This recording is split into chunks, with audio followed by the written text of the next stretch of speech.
I'm Amy Dean, and I'm sitting here with Nick Williams, who is going to be presenting at our launch event of Inspired Entrepreneur Seminars in Buckinghamshire, which I'm very excited about.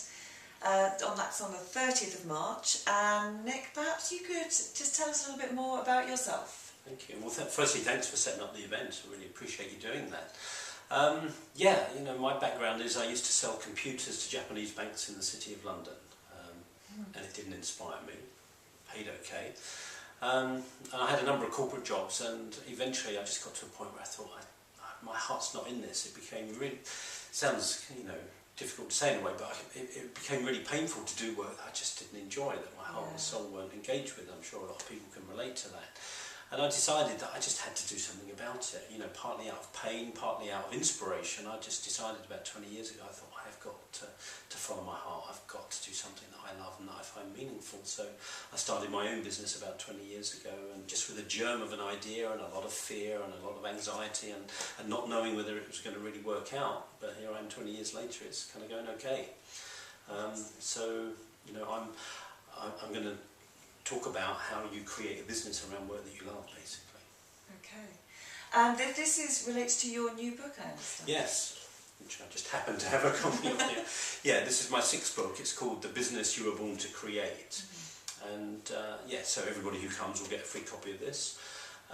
It's only been out a couple of months, but I find it's really touching, striking a chord with people. That I think the old kind of work ethic in a way was, okay, you sell your soul, you do something you don't really enjoy, but the deal was you got paid well and you had security. Yeah. I did that for a number of years. Many people perhaps watching this are still doing that to some extent. But I think that old deal is breaking down.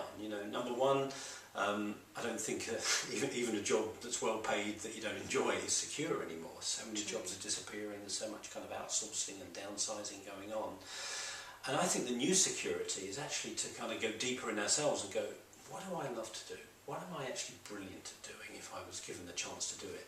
Often I find that people find there's something in their job that they do 5 or 10% of the time. And then what they'd actually love to do is make their job about doing that all the time. Yeah. So for me, many inspired entrepreneurs find the bit that they love doing and actually turn it into a full-time job, finding people that love them to do that for them. So it's really about finding what you love, being authentically yourself, and figuring out how to get paid for that. Who wants to buy that from you? Now, I'm making it sound very simple, and I don't mean it to be simplistic because it's bigger than that. But in essence, find what you love, find what you even feel you're here on this planet to do, because I do believe everybody has a particular gift that they're here for. And then show up and do that, find the people that want it, and build a business around it. And this is what the book's about. Well, like you say, it's not simple. So for a lot of people, they'll be listening to somebody saying something like that and think, oh yeah, right. That's all right for you. Yeah. But that's not for everyone, and it's not for me because I can't. What would you say to them? And the truth is, it's not for everybody. Not everybody is entrepreneurial. Not everybody wants to do their own thing. So you're right, it's not. But in my experience, there are many more people who feel a call to do something like this than actually get to do it. Yeah. I'm a passionate advocate of just taking baby steps. I didn't take a big leap out of my corporate job. I had started doing stuff before I left it. I'd started training in psychology and personal growth. So I had a sense that this is what I wanted to do, and I'd started to earn some money out of it before I left my corporate job. So I'm a very, very big advocate of just take some little steps in a new direction. For most people, it's not going to be a big leap. And I think baby steps are so powerful for a number of reasons, and just a couple are, as you take baby steps, you grow in self-confidence, you grow in your talent, you grow in belief.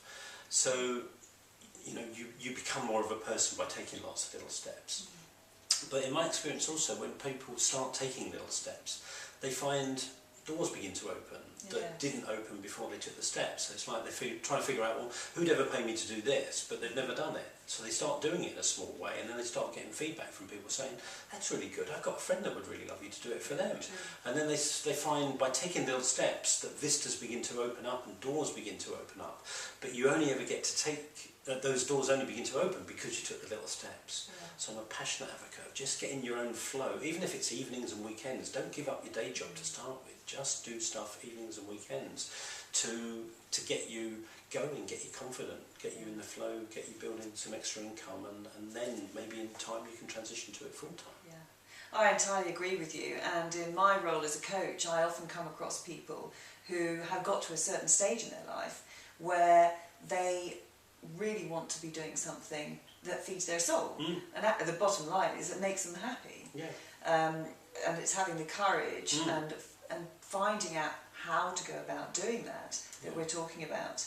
And it's all in your book, presumably. Follow all the steps. You know, and you just touched on it. And I think if I could distill what I do as a bottom line, it might sound quite grand, but you know, I think it's all about meaning. You know, what makes life meaningful? And I think more and more people are going, you know, I'm earning a lot of money and I'm doing something, but it just doesn't mean much to me. And I think people are hungry for something, as you say, that makes them happy, that lights their soul up, that somehow fulfills them. And for me, that's usually something around finding our own unique talent, finding a way of expressing that, somehow being in service to something greater than ourselves. You know, just living for other people to some extent. You know, to serve and touch the lives of others. That's what makes life meaningful in my experience. But I also think you're right that we have this disconnect, which is often we think, well, if you're going to do something meaningful, you can't get paid for it. You go and work for a charity, or you go and work for a not-for-profit. You know, you earn money for doing something that's not hugely meaningful, and you do something meaningful as a hobby, and you don't get paid. So I'm very much about bringing those two things together and saying, actually, what you find meaningful can actually be an income generator too. Yeah, absolutely, I entirely agree. And I do think that these seminars are a brilliant place to start for people who are looking for that inspiration. Thank you. And I've been going to your seminars in London for some time, so I'm very excited to be hosting them now in Buckinghamshire, in my neck of the woods. So we look forward to seeing you on the 30th of March, and that's being held at the Bucks New University in High Wycombe. That's at 7:15 p.m. till 9:30 p.m. So we look forward to seeing you then. Brilliant. Well, thanks for watching this, and hope to see you there. Thank you.